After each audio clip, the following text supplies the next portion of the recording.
Hi, everybody, and happy Saturday. It is a beautiful day outside. The birds are chirping, the fish are biting. It's just sunny and warm. Everybody's having a magnificent day, and here I come to ruin it for you. Because if you've never heard the story of LACEY and FLETCHER, you're in for a wild ride, and trigger warning on everything because you're probably going to throw up. If you have heard it already, then I think you should just scroll on because I believe that hearing this one time is the limit. This story really makes me want to proudly wear some prison orange.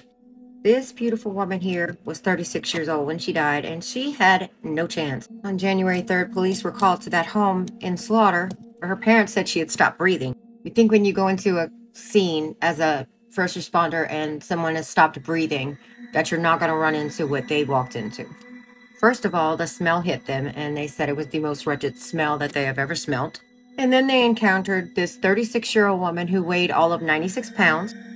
For lack of a better term, melted into the sofa, surrounded and caked in her own excrement.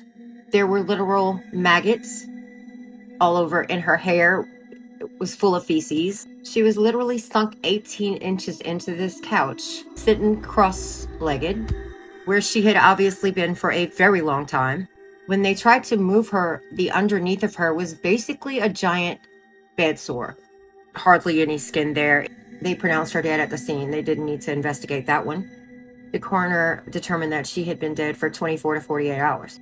This is a woman who had severe autism and allegedly a disorder known as locked-in syndrome. It's a rare neurological disorder where everything on your body is paralyzed but your eye movements. She lived with both of her parents, who are supposedly her caretakers, 64-year-old Clay and Sheila Fletcher. And she had been confined to her home for years. Like, nobody had seen this woman since she was 21 years old, where they assumed that she had just gone off on her own to do life.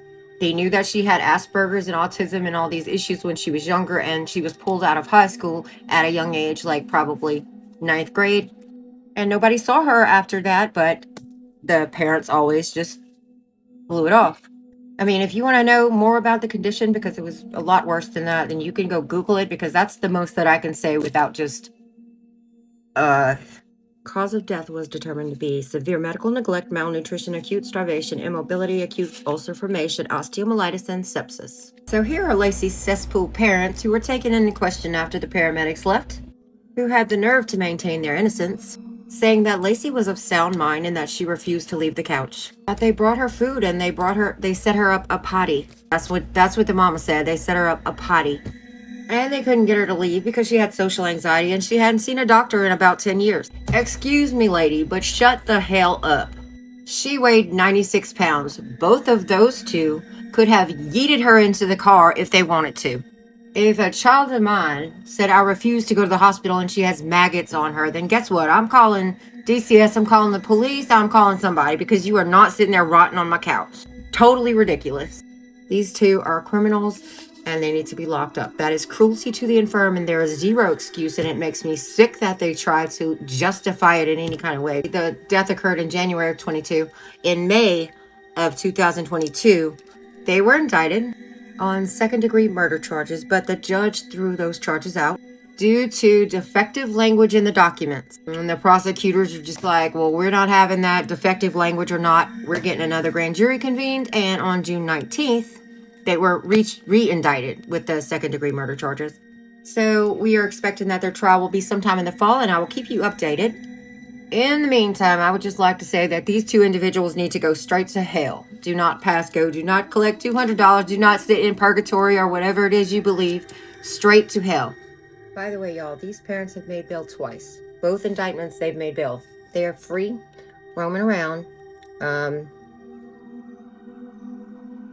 going to stay away from Slaughter, because I know me. And that is all the time I have for this beautiful Saturday. And I hope after that you can go back to fishing or doing whatever you were doing without being too nauseous. See y'all later.